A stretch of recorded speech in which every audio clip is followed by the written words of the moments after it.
요즘에 선거철 아닙니까? 선거하는 그 모습을 보면서 야, 사람 또 줄 서기를 잘해야 되는데 지금 보면 누구 지지한다 이렇게 나오잖아요. 무슨 뭐 연예, 무슨 문화단체 사람들이, 정치 무슨 권력단체들이 합동적으로 누구를 지지한다고 이렇게 선을 하더라고요. 그래서 우리는 그걸 보면서 야, 지지하는 쪽이 만약에 안 되면 참 저 사람들을 뭐 옛날 모습은 아니지만 근데 중간에서 아무 이렇게 눈치 보고 있는 사람보다는 혹시 나을는지도 몰라요. 근데 이제 이 모습을 보면서 지지, 편에 선다, 줄서기를 한다. 예전에도 한번 말씀드린 적이 있습니다. 신앙생활은 줄서기다. 우리는 어떤 줄에 서야 되느냐? 믿음의 줄에 서야 된다. 예수님 가신 그 길을 보고 예수님 줄에 딱 서야 된다. 그 줄에는 별로 사람들이 없어요. 그 줄에는. 다른 데는 사람들이 얼마나 많은지 그냥 인산인해를 이루고 쫙 서서 넓은 길을, 편안한 길을, 아주 안락한 길을 가는데 예수님 가는 길은 이게 보면 다 연약하고 피곤하고 힘들어하는 사람들인데 살기 죽기로, 죽기 살기로 주님의 길을 가겠다고 거기 선 사람들이 있거든요. 그러면 여러분 어떤 길에 지금 서 계시고 여러분의 삶의 기준에 어디에 기준을 두고 있습니까? 우리 신앙생활의 기준은 철저하게 하나님의 말씀의 기준이 있는 겁니다. 그래서 말씀대로 하라 하면 하는 것이고 하지 말라고 하면 안 하는 거죠. 아무리 유익이 돼도 하지 말라고 하면 다 내려놓고 하지 않는 것입니다. 어떤 직장에 수억만금을 준다, 무슨 사장자를 주고 대단한 권세를 준다 하더라도 그것 때문에 주님과의 기도가 메말라 버리고 그것 때문에 예배가 메말라 버리고 내 영혼이 죽어버린다면 그거는 버려야 될 아주 무가치한 것입니다. 이걸 알아야 되는데 이걸 모르니까 당장 먹고 살아야 되지 않겠느냐 하고 그 세상 줄에 서가지고 가다 보면 처음에는 그렇게 생각을 하죠. 다 이해를 합니다. 다 어렵고 힘드니까 살아야 되니까. 그렇지만 문제는 그 길로 쭉 가다 보면 심령이 메말라 버린다는 겁니다. 기도가 메말라 버립니다. 옛날엔 기도를 안 하면 막 조급함이 있었습니다. 간절함이 있었습니다. 주여 기도를 회복시켜 주시옵소서.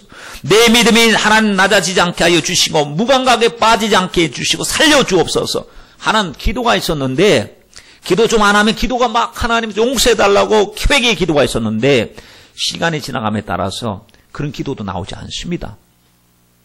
말씀 듣기 싫어합니다. 점점 세상으로 빠져들어가기 시작하는 것이죠. 이게 영적인 비밀, 영적인 현실이요, 영적인 세계라는 사실입니다. 그러니 여러분, 2부 때도 말씀드렸습니다. 제가 어떤 참 좋은 세상입니다. 유튜브, 동영상 이런 것들이 유익이 되는 것들이 참 많은데 이것을 봤습니다. 그런데 어떤 목사님 두 분을 비교를 해놨던 거예요. 우리나라 사람은 아닙니다. 외국에 있는 목사님인데 조엘 오스틴이라고 하는 목사님과 폴 워셔라고 하는 목사님을 이렇게 비교를 해놨어요. 근데 조엘 오스틴 목사님은 아마 여러분들도 좀 익숙하신 분일 수도 있습니다. 긍정의 힘이라는 책을 발간했으니까 우리나라에서도 많이 읽혀졌죠. 근데 인터뷰, 이제 방송국에 나와서 인터뷰를 합니다. 목사님은 이분은 방송이고 뭐고 간에 한 주간에 이분의 설교를 듣는 사람 700만 명이래요. 그러니 긍정의 힘, 굉장히 그 설교를 700만 명이 들어요. 그런데 실제로 말씀을 듣고자 모이는 사람이 4만 5천 명이 모여가지고 빼곡하게 모여서 예배를 드리는데 문제는 뭐냐? 긍정의 힘은 감사하고 좋지만 예수님이 빠져있다는 거예요. 당신의 메시지를 들어보면 예수님에 대한 얘기가 별로 없는데 왜 예수님을 전하지 않습니까? 예수님 믿습니까? 예수님을 믿는 목사가 맞습니까? 물어보는 거예요. 그렇게 목사가 맞냐고 물어보는 목사에게 예, 저 목사가 맞습니다. 근데 저는 한 부분만 봅니다. 한 부분, 저는 성경을 구절구절 해석하는 걸 좋아하지 않습니다. 한 부분을 본대요. 그게 뭐냐? 긍정. 근데 이 긍정이라고 하는 것이요. 그렇죠. 일어났을 때, 잘 될 것이다. 오늘 또 희망이 있을 것이다. 오늘 또 좋은 일이 있을 것이다. 긍정하는 것이 굉장히 중요하죠. 부정적인 것보다 원망 불평보다 긍정하는 것이 얼마나 중요한 일입니까? 그런데 이 긍정이 주님 안에서 긍정해야 되거든요. 말씀 안에서 긍정, 기도하면서 긍정, 예배드리면서 긍정, 예수 그리스도 안에 있는 자에게는 결코 정잠이 없다. 주님 안으로 찾고 예수를 빼놓고 말할 수가 없는데 보면은 그래서 당신을 수많은 사람들이 비판하는 사람들이 당신에게는 복음이 없고 예수가 없다고 하는데 왜 예수를 말하지 않느냐 하면 자기는 그냥 이 하나님은 사랑의 하나님, 좋으신 하나님만 부각시키지 그에 대한 철저한 복음에 대한 회개를 가르치지 않는 그러한 분이죠. 그래서 이분이 도대체 저는 잘 모르니까 누군가 했더니 이제 인터뷰를 한 내용이 또 나오더라고요. 인터뷰 뭐냐, 예수 그리스도가 유일한 구원인 줄 믿습니까? 믿는데요. 그러면 불교도들이나 몰몬교들은 구원을 못 받습니까? 그랬더니 예수 그리스도를 믿는 믿음은 믿는데 그거는 잘 모르겠대. 그거는 내가 믿는 건 이건데 그거는 잘 모르겠대요. 나는 예수 믿는 것이 구원을 받는 것이라고 믿는데 그 사람들이 믿고 그 사람들 의지하는 것은 나는 그에 대해서 말할 수가 없다는 거예요. 참 안타까움을 금할 길이 없었어요. 줄서기를 예수님께 확실히 서버려야 되는데 예수님께 확실히 거기서 보면은 뭐 책을 팔아서 수천만 달러를 갖다가 하고 사람들이 모이고 하는 일들인데 표면적인 것이고 제가 자세히는 모릅니다만 그 인터뷰의 내용 한 단편을 보면서 좀 안타까움을 금할 길이 없는 거죠. 왜냐하면 예수님의 십자가가 어떤 의미가 있는가 하는 것이죠. 반면에 폴 워셔 목사님이라는 분은 말씀을 들으면요. 저희도 막 찔리고 회개하고 여러분 예수 믿는 게 뭡니까? 하면서 막 도전을 하는데요. 예수 믿는 것이 단지 영적 기도하는 것입니까? 단지 어려서부터 교회 다닌 것입니까? 그것이 당신을 구원을 보장한다고 생각하십니까? 그게 진짜 그렇게 믿으면 천국 가겠습니까? 예수 믿는다고 하는 것은 과연 믿는다고 하는 그 범주 속에는 도대체 입으로만 믿는다고 하는 것입니까? 주일날 교회에 나와서 예배드리고 헌금하고 그리고 단지 찬송 몇 구절 부르고 가는 것이 예수 믿는 것입니까? 예수 믿는 것은 삶의 전체를 주님께 드리는 것, 주님 말씀대로 순종하는 것이 주님이 가신 길을 쫓아가는 길이 좁은 길이라도 인기가 없는 길이라도 가는 길이 그것이 바로 예수님 믿는 것이 아닙니까? 라고 막 하는데 언제는 한번 5천 명이나 되는 청소년들을 모아놓고 막 설교를 하는데 그 설교를 듣는 사람들이 남의 이야기 듣는 듯이 듣는 거예요. 그러면서 막 환호하기도 하고 막 박수치기도 하고 깔깔 대는 거예요.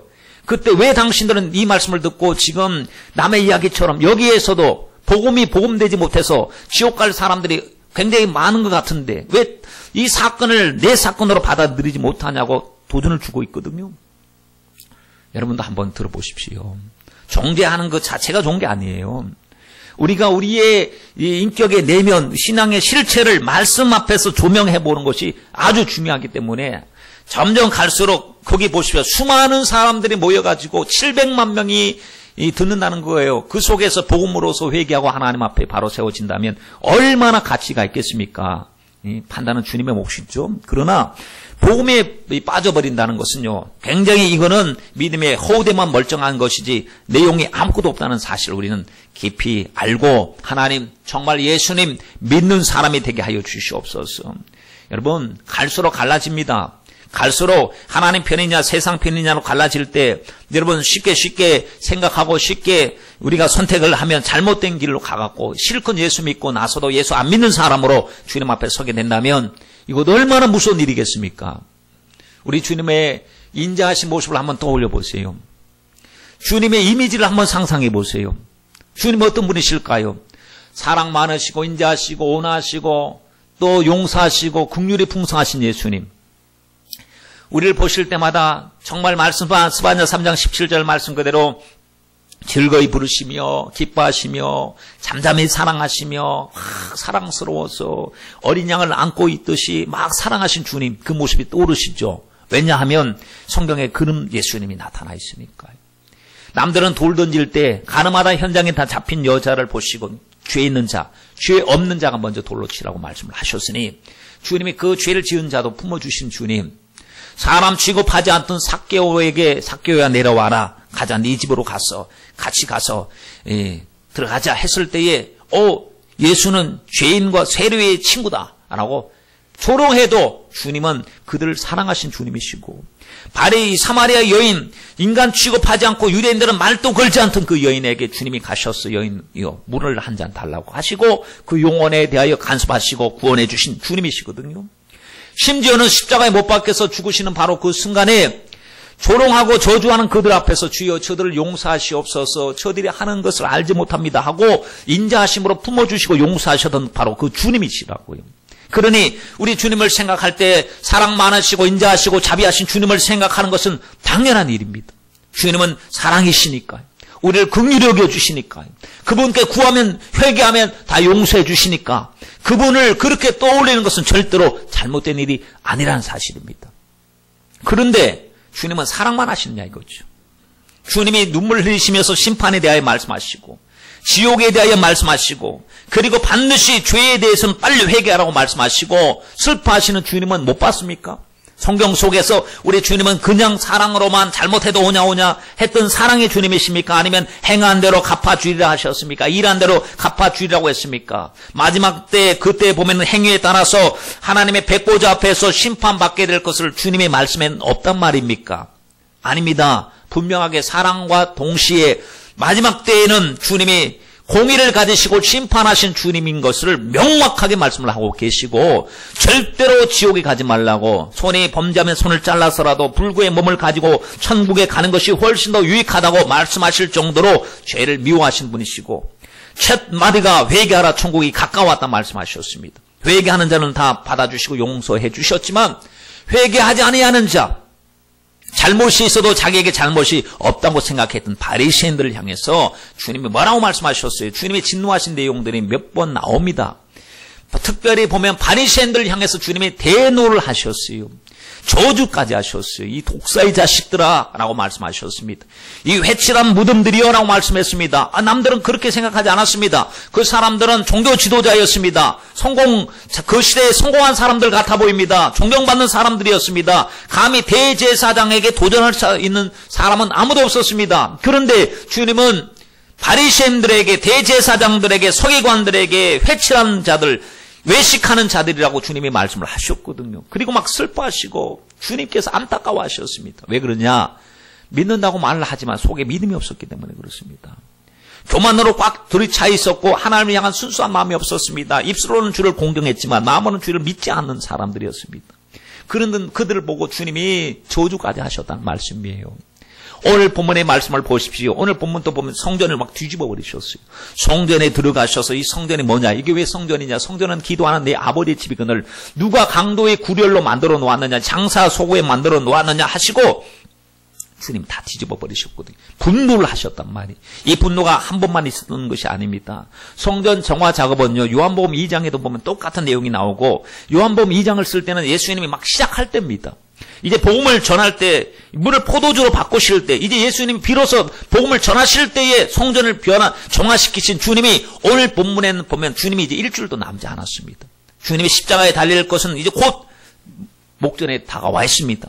그러한 때 다시 성전의 성전되기를 주님이 간절히 원하셨습니다. 오늘 본문에 보면 세 가지의 사건이 나옵니다. 여러분, 첫 번째는 무화과 나무를 저주하여 말라서 죽게 만든 사건이요, 두 번째는 성전에 들어가서 완전히 뒤집어 버리시고 정화하신 사건이요, 세 번째는 말라버린 사건을 가지고 주님 말랐습니다 라고 했더니 아버지를 믿어라 하시면서 기도에 대하여 말씀을 하셨는데 이건 따로따로 떼어놓고 생각할 것이 아니고 이 핵심 메시지는 기도로 통한다는 사실입니다. 기도하지 않으면 입은 무성한데 형식주의가 자가 될 수 있고, 기도하지 않으면 우리의 마음의 성전이 황폐화되어져서 하나님의 말씀을 가지고 하나님을 섬겨야 될 내 마음속에 세상의 잡동사니가 들어와가지고 성전을 어지럽히고 더럽히고 변절시키는 그러한 일이 있을 수 있으며, 기도하지 않으면 기도의 능력을 알지 못해서 기도해야 될 그 약속의 말씀을 받고도 하나님을 신뢰하지 않기 때문에 기도하지 못하여 결국에 기도 응답을 받지 못한다라고 말씀하고 있지요. 이 세 가지 사건을 한번 생각하면서 우리 주님의 주시는 메시지를 받고자 합니다. 첫 번째 사건이 그거죠. 무화과 나무 사건입니다. 주님이 첫날에 나귀를 타시고 예루살렘 성을 입성하셨어요. 종려주일이라고 하죠. 사람들이 야, 예수님이 나귀를 타고 왕이 입성하는 것처럼 입성을 한다. 드디어 예수님이 봉기를 들으셨구나. 예수님이 로마를 압제해서 자유케 하시고 왕이 되시려고 하시는구나. 그러면서 사람들이 종려 가지를 뜯어가지고 흔들어댑니다. 사람들이 자기 겉옷을 벗어서 왕의 행렬 앞에서 자기의 옷을 마치 그 길을 내듯이 펼쳐놓습니다. 그러면서 외칩니다. 호산나, 호산나, 이제 구원하옵소서, 구원하소서, 다윗의 자손으로 오신 거룩한 이여, 우리를 구원하옵소서 라고 했단 말이죠. 주님이 말씀을 이루시기 위해서 나귀를 타고 등장하시는 것이 말씀의 기록이 나와 있으니 주님은 말씀을 이루는 생애를 사셨습니다. 주님이 성전에 들어가셨어요. 성전에 들어가셨어요. 성전에 들어가셨다가 이제 밤이 되었을 때에 나왔습니다. 나와서 베다니로 가셨어요. 베다니 하면 나사로가 생각이 나시죠. 베다니에 살던 나사로. 아마도 나사로 집에 또 찾아가셨지 않았을까 싶습니다. 나사로의 베다니에 가셨다가 베다니에 가면 여러분 아시죠? 나사로의 두 누이가 있다는 사실. 마르다와 마리아가 있는데 마르다는 예수님께 음식을 장만해서 맛있게 공개했던 사람입니다. 그러니 예수님을 모셔드렸으면 예수님을 막 융숭하게 대접을 해드려야 되는데 예수님 배가 고프셨대요. 예수님이 급하셔서 아침 식사를 안 하고 나오셨는지 조금 드시고 나오셨는지 알 길은 없지만 주님은 인성을 가지신 분임을 알 수가 있습니다. 똑같이 우리처럼 배고프면 배고프고 안 먹으면 배고프고 못 자면 피곤하고 힘들면 지치고 그런데 이 예수님께서 시장하셔가지고 뭔가 먹을 것이 없는가 하고 이렇게 봤더니 무화과 나무가 한 그루가 있는데 그 무화과 나무가 굉장히 겉으로 보면은 멀리서 봐도 잎사귀가 얼마나 많은지 무화과 나무에 가서 먹을 것이 있는가 찾아봤답니다. 근데 먹을 것이 없었대요. 그래서 지금 이 마가가 뭘 기록을 하고 있느냐 밑에 보시면 이는 무화과의 때가 아님이라라고 했습니다. 지금 이 시기가 언제냐면은 4월 중순 정도 되는 때입니다. 6월절을 맞이했을 때 바로 그때입니다. 4월 중순에는 무화과 나무에 열매가 맺히지 않을 때래요. 그런데 무화과 나무의 특성상 무화과라고 했을 때는 꽃 없이 열매를 맺는 나무 해서 무화과 나무라고 그러잖아요.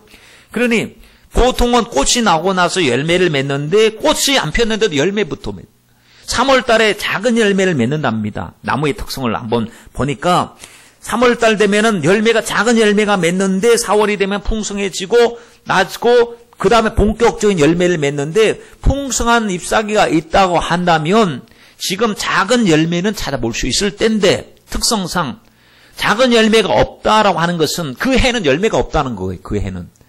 작은 열매가 징조가 되고 시초가 되어서 열매가 있어야 되는데 그때 열매가 없으면 한 해 동안은 열매가 없는 나무로서 이제 열매 못 맺는 나무인데 주님이 기대하고 갔는데 열매가 없으니 주님이 저주하고 다시는 내게서 이제 영원토록 열매를 맺지 못하게 될 것이다 라고 주님이 저주를 하셨다는 거예요. 여러분 우리나라의 꽃은 무화과입니다.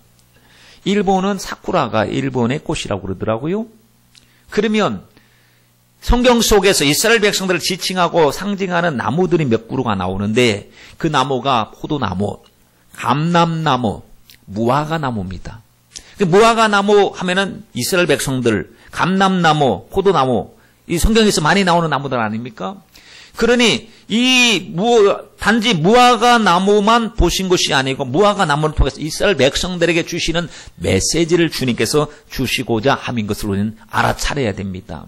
성경 속에서 보면은 어떠한 비유적인 어떠한 사건들을 통해서 말씀하실 때 그걸 보고 야 주님이 주신 메시지가 무엇이구나를 아는 것이죠. 예레미야에게 주님이 말씀하셨습니다. 예레미야야, 예 하나님, 너 줄을 갖다가 내 몸을 칭칭 감아매라. 그리고 목에다가는 막 이만한 착고 같은 것을 채워서 죄수의 몸처럼 사로잡힌 사람처럼 그렇게 퍼포먼스 좀 벌여라. 그래서 실물 교육을 보여주는 거예요.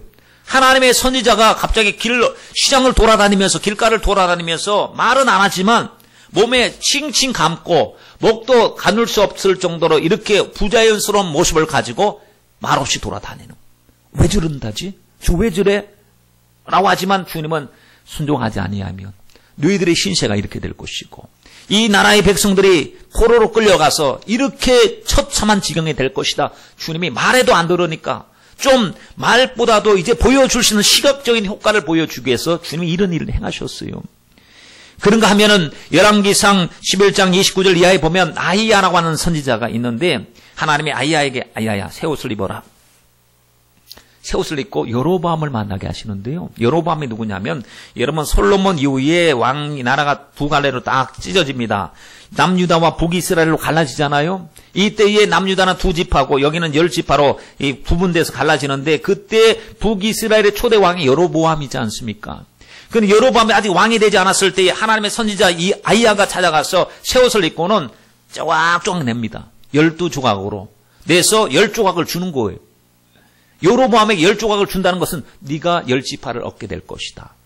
주님의 메시지가 어떠한 그 사건을 통해서 우리에게 보여주고 있지 않습니까? 그렇다면 무화과 나무를 통해서 주님이 주시는 메시지가 무엇입니까? 여러분 주목했잖아요. 제가 여기를 탁 때리니까 그랬죠? 이게 강대상이 잘못했습니까? 여러분 주목하라고 한번 내려쳤습니다. 주목하라고. 선생님이 학생들이 떠들 때 말이죠.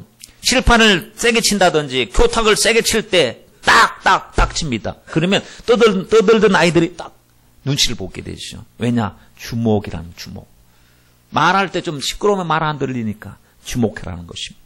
주목하고자 하는 목적이 뭐냐? 주님의 말씀을 전해주고 싶어서 그렇습니다. 이스라엘 백성들이 열매를 맺어들 하나님의 선택받은 백성들인데 너희들에게는 열매가 있느냐 이겁니다. 우리 지난 주일날 말씀을 여러분 생각해 보십시오. 주님 만날 준비가 되셨습니까? 라는 제목이었습니다. 그래서 주님이 갑자기 우리 삶을 결산할 때, 야, 너 지금까지 예수 믿는 사람으로서 뭘 어떻게 나와 충성했느냐? 사랑했느냐? 용서했느냐? 기도했느냐? 물어보실 때에 주님 앞에 내놓을 만한 작품이 있어야 되는데 내가 지금까지 주님이 주신 것, 건강, 시간, 물질을 가지고 했던 그 작품을 드리는 것, 작품 준비하는 것이 신앙생활이라고 볼 수 있는데 말이죠. 주님을 만날 때 주님 나에게 2달란트 주셨습니다. 여기 2달란트를 더 남겨나이다. 주님 나에겐 5달란트를 주셨습니다. 5달란트를 더 남겨나이다. 이런 작품이 있어야 되는데 그때는 2달란트, 5달란트 받은 사람은 작품을 남겼대요. 더 주님 주신 만큼 감당해서 그래 작품을 남겼더니 착하고 충성된 종아, 작은 일에 충성했구나. 주인의 너에게 큰 것을 맡기리니 주인의 즐거움에 참여할지어다 하신 주님의 아주 그 기쁨의 소리를 들었습니다. 그런가 하면 작품을 전혀 남기지 못하고 일하는 것이 하나도 없는 1달란트 가진 사람은 눈치 보고 딱 서서 당신은 굳은 사람입니다. 당신이 나에게 1달란트 밖에 주지 않지 않았습니까? 이렇게 주인을 오해해서 이야기할 때 이 무익한 종아, 악하고 게으른 종아, 있는 것을 다 빼앗아 버려라. 바깥으로 내쳐서 슬피 울며 어둠 가운데 슬피 울며 이를 갈미 있으리라 라고 말씀을 했는데 여러분 우리도 주님 앞에 섰을 때에 복음이 되면 반드시 복음에는 역사가 일어납니다. 우리도 기도해야 됩니다. 하나님 복음의 역사가 우리에게 있게 하여 주시옵소서. 복음이 사람들의 인생을 완전히 뒤바꾸어 놓았는데 뿌리채 흔들어서 완전히 새롭게 재조립했는데 인생관을 새롭게 만들었는데 난 복음되지 못하고 예수를 믿어도 달라지는 것이 하나도 없고 예수 믿어도 옛날 모습 그대로 가지고 있습니다. 그러면 열매가 없는 것이죠. 이 모습을 놓고 우리가 심각하게 생각해야 됩니다. 여러분 우리 예수님 믿는 것이 도대체 무엇입니까? 여러분 예수 믿을 때 지금 여러분들은 나는 상대적으로 가진 것이 없고 형편이 맞지 않고 어렵다고 말을 한지 몰라도 여러분보다도 훨씬 더 못한 상황 속에서도 예수님을 얼마든지 잘 믿는 사람들이 수두룩한 것을 봤을 때 우린 긴장해야 되지 않겠습니까? 여러분 이북에 지하교회가 있다는 것이 얼마나 감사한지요. 50년 동안 말이죠. 그 이후 동안에 60년 동안에도 보면 주님께서 그렇게 겉으로 보면은 김일성이 우상이 되어가고 신격화되어져 가고 그 앞에서 다 머리를 조아리고 있는데 숨어서 예수 믿습니다. 잡히면은 죽습니다. 잡히면은 자기만 죽는 게 아니라 가족이 다 그냥 연달아서 죽습니다. 고통당합니다. 그래도 예수님을 믿으면서 그 영상을 봤습니다. 영상에 보니까 그 숨어서 예수님 믿는 사람들이 소원이 뭐냐 이겁니다. 그들에게 소원이 뭐냐면 자유하게 예배드리고 싶은 거예요. 마음껏 하나님 말씀을 듣고 싶은 거예요. 주님 말씀을 제대로 듣고 싶고 들으면서 말씀 앞에 막 그냥 기뻐하고 싶은 그 말씀. 그래서 MP3 같은 걸 가지고 보초를 채운대. 보초를 채워서 혹시나 누가 와서 염탐하는 사람이 있는가 보초를 채워서 같이 듣는 거예요. 같이. 말씀을 듣길, 그 구석등에 앉아가지고 다른 게 아니, 말씀을 듣고 있는 거, 말씀을. 그렇게 사모하는, 말씀이 그들에게는 그렇게 사모하는 말씀, 듣고 또 듣고 싶은 말씀을 오늘 우리들은 어떻게 말씀을 대우하고 취급하고 있느냐는 얘기죠. 그들은 하는 주님 앞에 신앙 때문에 목숨을 잃어버리는 일이 있더라도, 우리의 모든 것을 다 내려놓는 일이 있더라도 예수가 그들에겐 가장 목숨보다 더 귀한 것이었습니다. 믿음 생활 잘해보고 싶어서, 정말 믿음의 자유가 있는 곳에 나오고 싶어서 탈북한 사람들도 있대요, 여러분. 다른 게 목적이 아니래요. 정말 주님 앞에 예배 제대로 드리고 싶고 마음껏 찬양하고 싶은 것이 삶의 목적을 가지고 그렇게 사는 사람이 있는데, 우리는 왜 하나님이 우리에게 이미 주신 것에 대한 감사가 없고 예배에 대한 열정이 식어져 가고 있느냐는 말이죠. 무화과나무 보셨습니까, 여러분? 포도나무를 구경해 보셨습니까? 포도나무는 여러분 많이 구경해 보셨을 것 아닙니까? 그 볼품 되게 없지 않습니까? 포도나무. 그렇죠? 집사님, 홍 집사님, 그렇죠? 포도나무는 볼품이 진짜 없어요.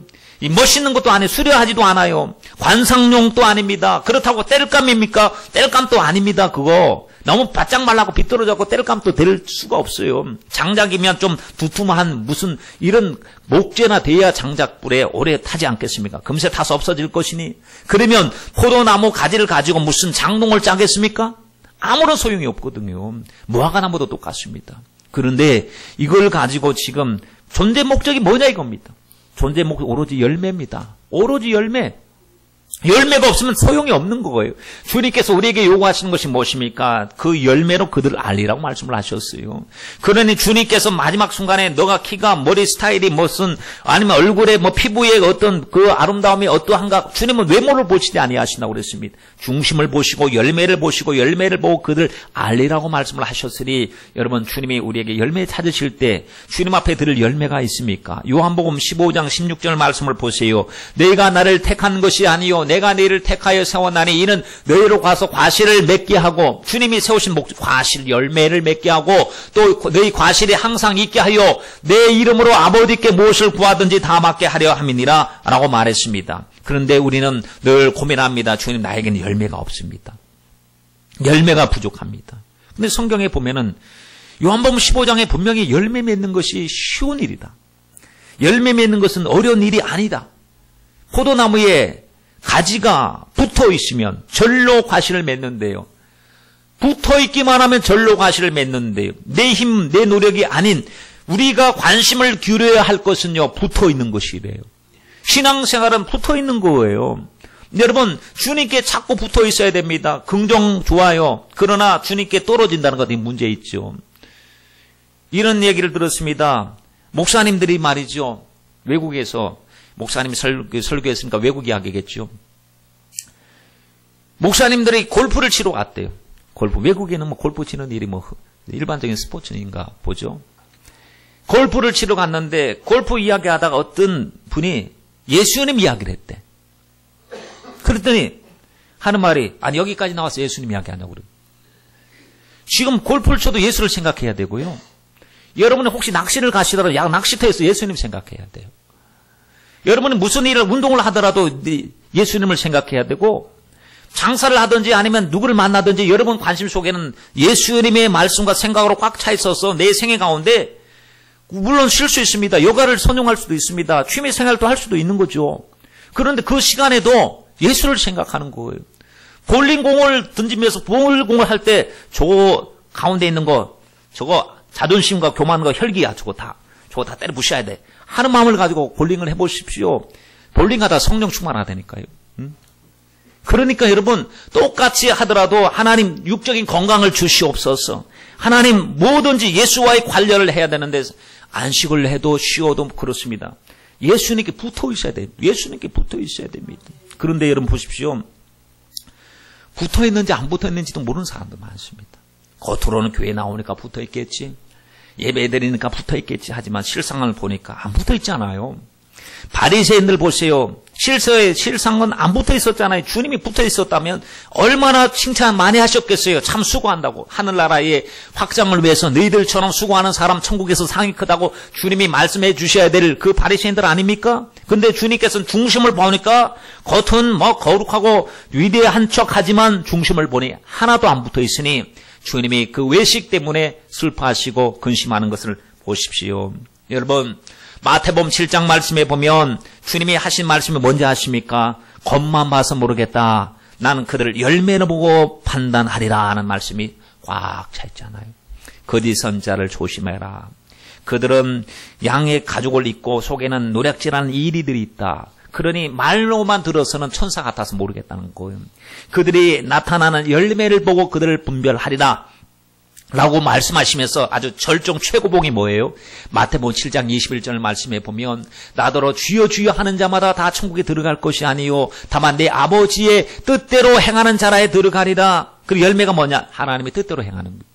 하나님의 뜻대로 행하는 자가 열매를 보고 분별하리라고 했으니 여러분 정말 주님께서 주시고 주님이 요구하신 그 열매가 우리에게 있는지 한번 살펴보시길 바랍니다. 하나님의 말씀은 변함이 없고 하나님의 말씀은 진리입니다. 하나님 말씀은 역사가 일어나는 말씀 아닙니까? 그런데 어떤 사람에게 심령 속에 심겨졌더니 회개가 일어났어요. 충성이 나타납니다. 하나님 앞에 헌신이 나타납니다. 말씀을 딱 심었더니 막 쑥쑥쑥쑥 막 자라면서 회개하고 하나님 앞에 주님 이 몸 바쳐서 내가 몸들여서 내가 무엇을 주님께 드려오리까? 주님 이 몸밖에 드릴 것이 없습니다. 나의 생애를 주님 받으시옵소서. 예수의 생애를 재현하는 삶을 살게 하옵소서. 막 씨앗이 심겨졌더니 막 쑥쑥쑥 자라는 열매가 막 나타나는.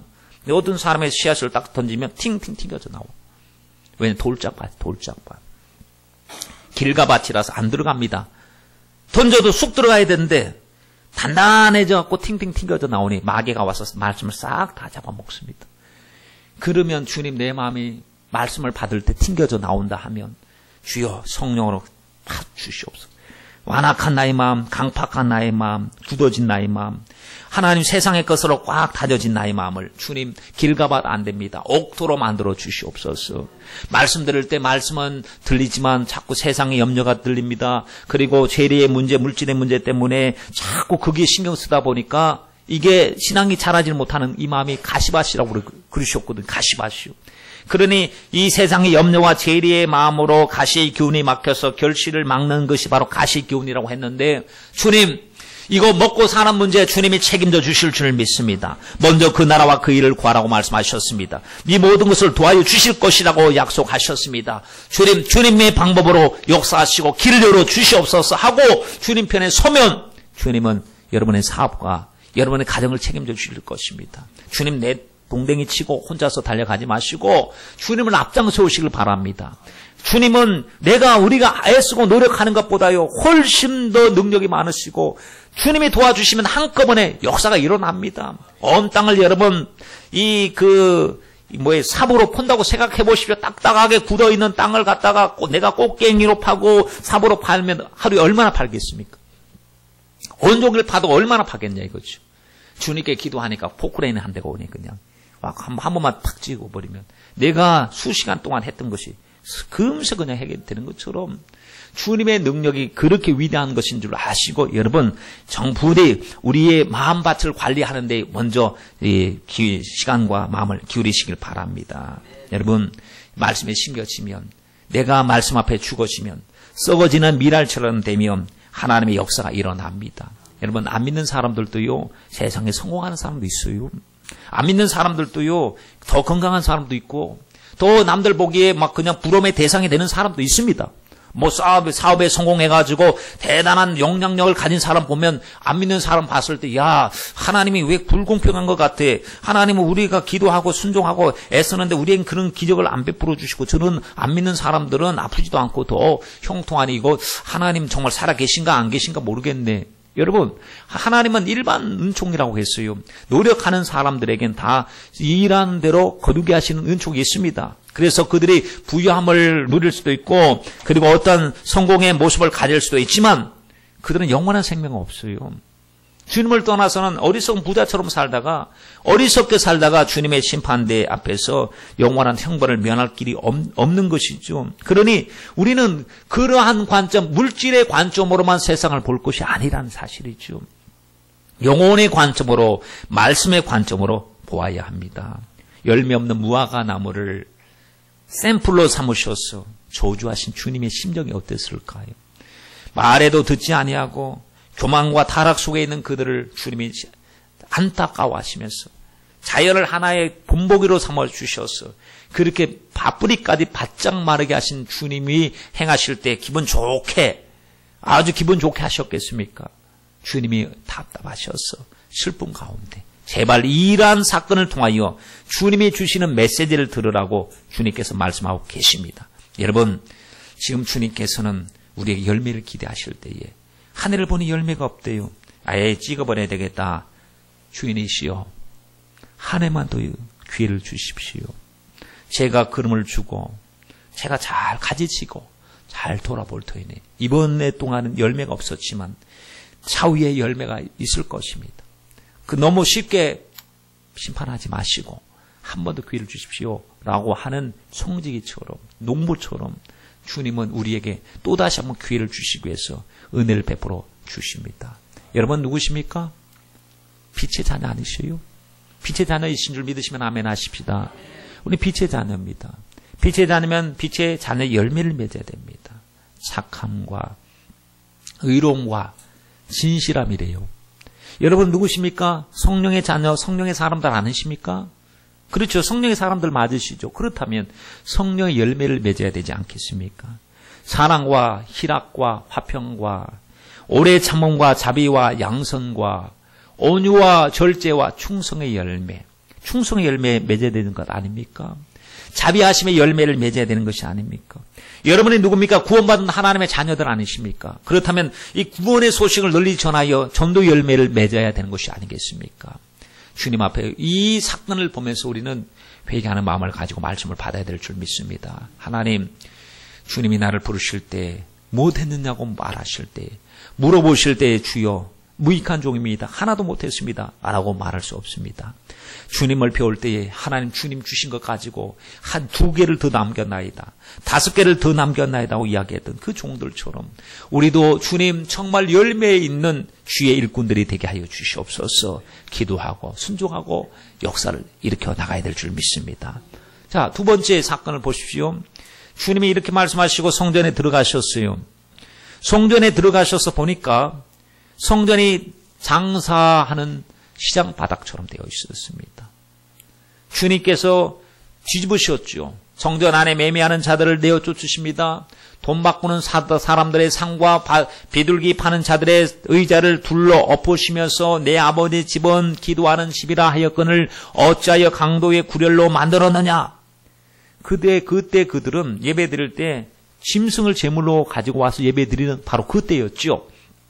그러니 말씀에는 흠없는 것을 가지고 하나님 앞에 나와야 되는데 제일 좋은 것은 자기들이 길러서 자기들이 보존해서 최고의 것을 가지고 와야 되는 것인데 겉에만 오는 사람들이 아니고 절기에 맞이해서 하나님 앞에 예물을 드리다 오다 보니까 교통수단도 좋은 것은 아니고요.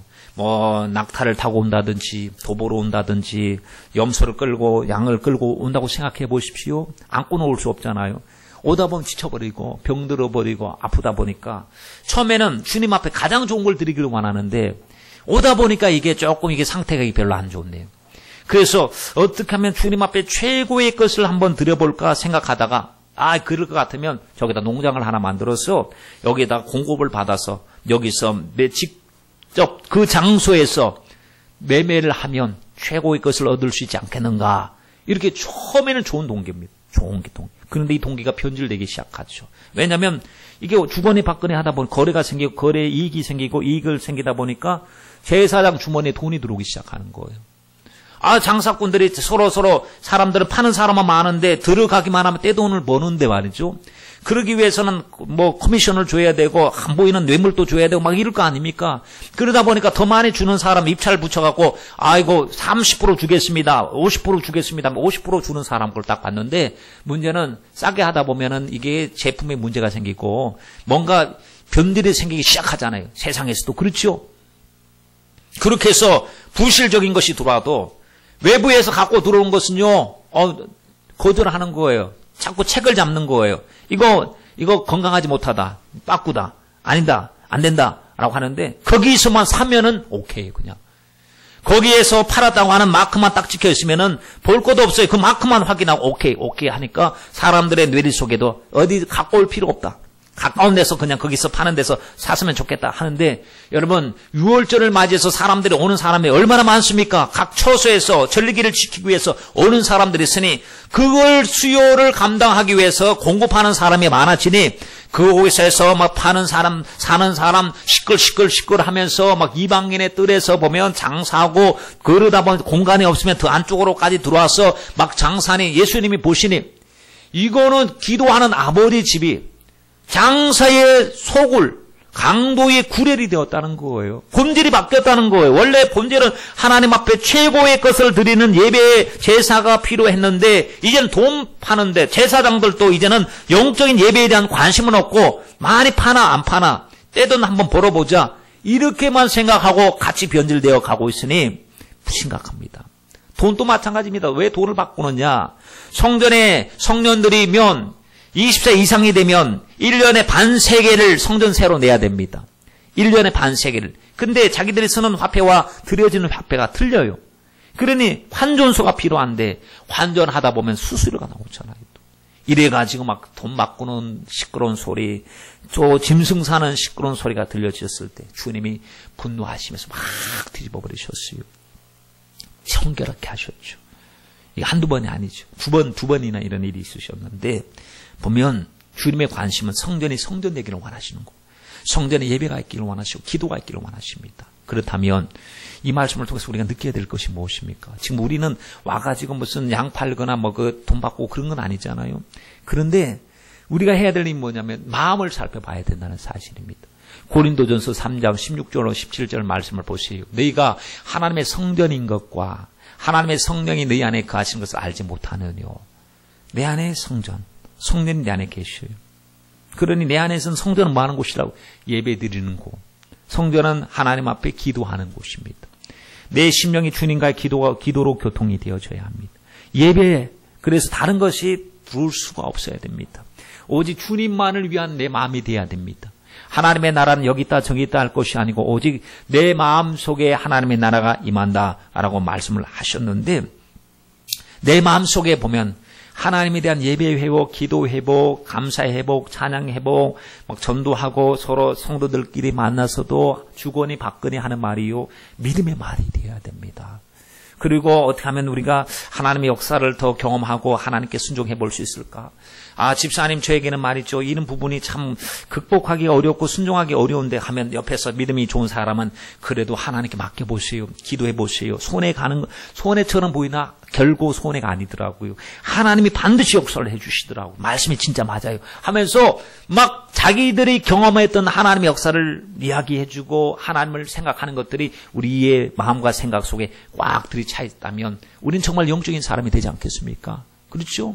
근데 하는 얘기는 맨날 세상적인 얘기만 가득 차다면 하나님 기뻐하지 아니하는 뭐 세상에 유행이 어떻고 뭐 저떻고 그런 이야기로만 꽉 차 있다면 뭐 안 할 수는 없겠죠. 할 수도 있어요.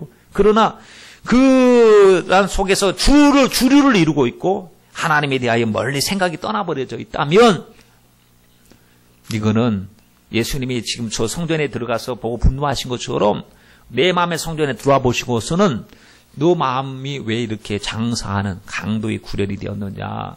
왜 기도는 메말라버리고 기도에 대한 열정은 없어지고 세상의 것으로 꽉 들이차였느냐. 주님이 말씀하지 않겠습니까? 여러분, 우리 정말 기도가 메마르면 안 되겠습니다. 우리 기도 소리가 우리 심령 성전 속에서도 우리 주님의 교회 이 예배당 안에서도 메아리치면서 하나님 앞에 우리 예배하고 기도해야 될 줄 믿습니다. 기도는 여러분 만사를 변화시킵니다.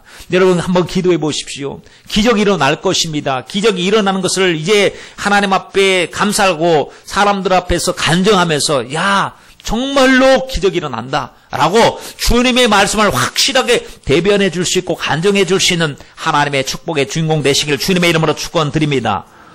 자, 이렇게 하고 나왔단 말이죠. 그리고 나서 그 다음날이 된 것 같아요.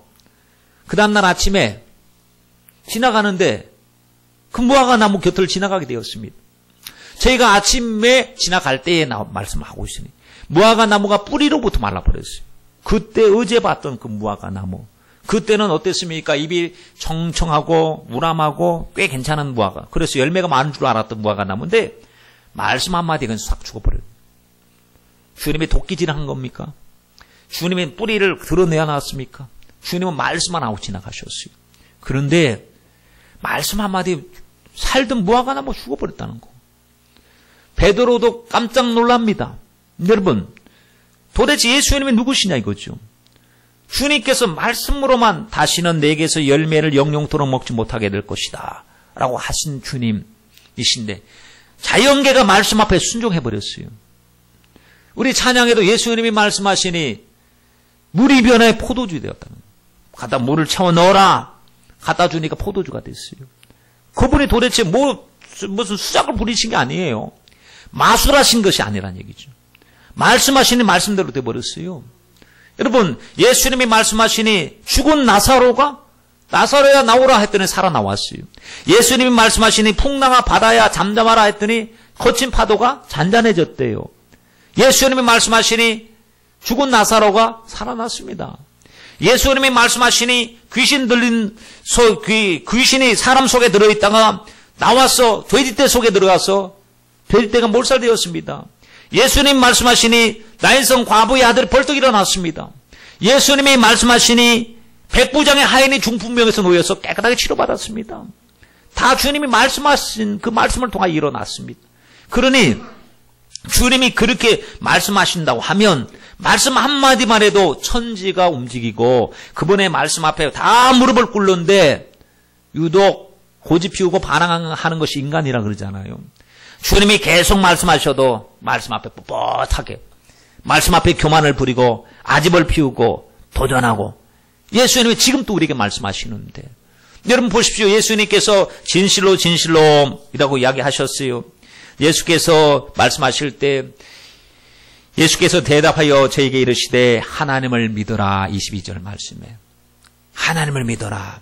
주님은 지금 왜 이렇게 됐습니까? 하나님이 역사하신다. 하나님의 능력을 믿어라. 하나님의 약속을 믿어라. 하시면서 23절에 뭐라고 말씀하십니까? 여러분 잘 보세요.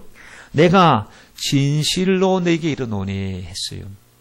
주님은 진실로 말씀하셔요. 우리도 말씀 들을 때요.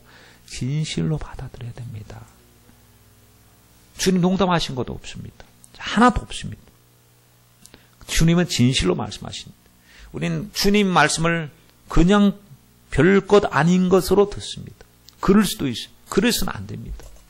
진실로 내게 이르노니 누구든지 이 산더러 제한되어 있지 않습니다. 사람은 누구든지 기도하는 사람이면 그 사람이 어떤 형편과 어떤 무슨 배경을 가지고 있던 그런 것과는 상관없이 누구든지 믿음으로만 기도하면 역사가 다 일어나니 여러분 저와 여러분이 바로 그 대상자들이라는 사실입니다.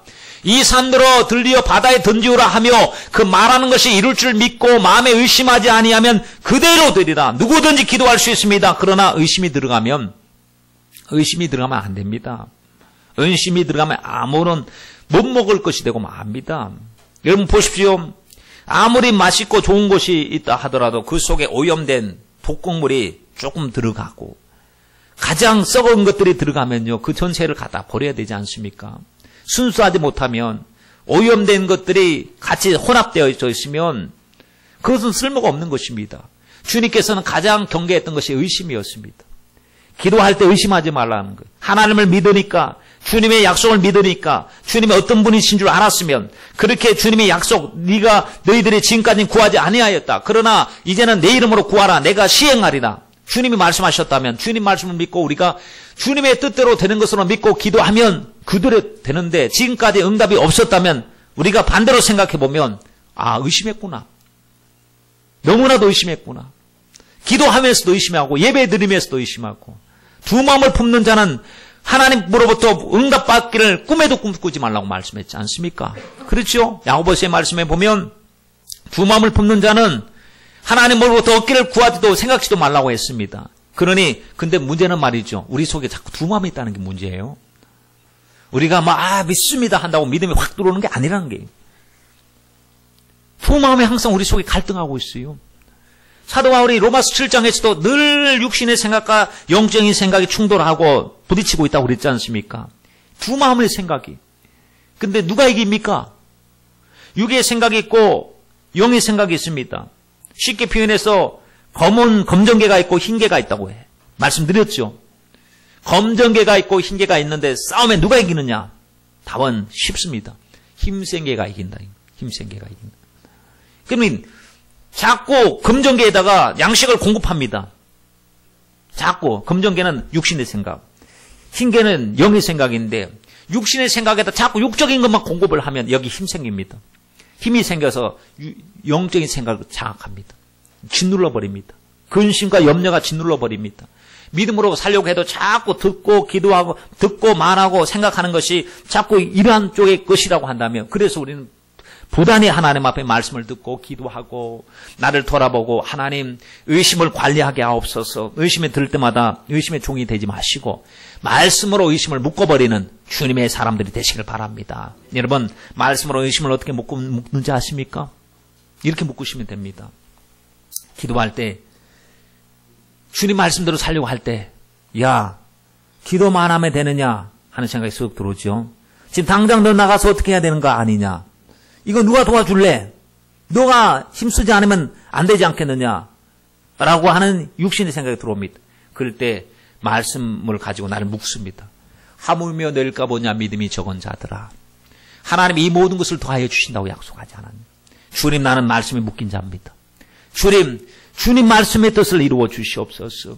하나님, 공중에 나는 새들도 드레핀 백합화도 먹이시고 입히시는 주님, 너희가 무엇을 먹을까 마실까 염려하지 말라. 하물며 낼까 보냐. 세상의 모든 것도 먹이시고 입히신 하나님이 하물며 낼까 보냐 믿음이 적은 자들아 하신 말씀을 가지고, 주여, 하물며 나를 주님이 외면하시겠습니까? 주님이 나를 책임져 주실 줄 믿습니다. 어떠한 것도 주님과 나와의 관계를 끊을 수가 없습니다. 나는 주님의 말씀에 매인 자입니다. 말씀으로 나의 생각을 묶어 주옵소서. 내 속에 육신의 생각이 들어오지 못하도록 하나님 순종하다가 그리 아니하실지라도 나는 주님의 말씀대로 순종하며 살기를 원하오니 주님 나를 책임져 주시옵소서 하고 말씀에 여러분 기도하면서 싹 묶어 나가야 됩니다.